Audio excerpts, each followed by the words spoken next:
Bible சொல்லுகிறது பலிபீடத்தை தொடுகிறதெல்லாம் பரிசுத்தமாயிருக்கும். ஏன்னா அவர் பலிபீடத்தில் நிற்கிறதுனால தான்.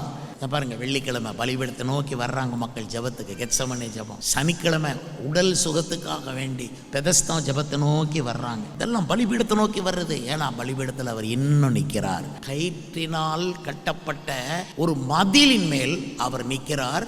அவர் கையில் என்ன வச்சிருக்கிறார்னா தூக்கு நூல் வைத்திருக்கிறார். அவர் சணல் வஸ்திரம் தரித்தவராக இருக்கிறார். நான் நம்புகிறேன் இந்த சணல் வஸ்திரம் தரித்தவர் என்று போட்டிருக்கிற இடமெல்லாம் அது கர்த்தராகிய இயேசுவை தான் காட்டுகிறது. சணல் வஸ்திரம் தரித்தவரும் தண்ணீரின் மேல் நிற்கிறவரும். இது 12 அதிகாரம் தானியேல். சணல் வஸ்திரம்னா ஏழ்மை கோலம் கொண்டு பூமிக்கு வந்தவர், எல்லாருக்கும் கிடைக்கட்டும் அப்படின்னு இயேசு உலகத்துக்கு ஏழை கோலமா வந்தவர். அதனால எல்லாருக்கும் கிடைக்கணும், இயேசு எல்லாருக்கும் கிடைக்கணும். சொல்லுங்க, சொல்லிட்டீங்கல்ல. நாங்க பிரசங்கம் பண்றதுனால அவங்க ரட்சிக்கப்படுவாங்கன்னு நான் சொல்ல. இயேசு ரட்சகர் பலிபீடத்தின் மேல் நிற்கிறதுனால அவர்கிட்ட கொண்டு வந்து சேர்த்துருங்க, அவர் பார்த்து கொள்வார்.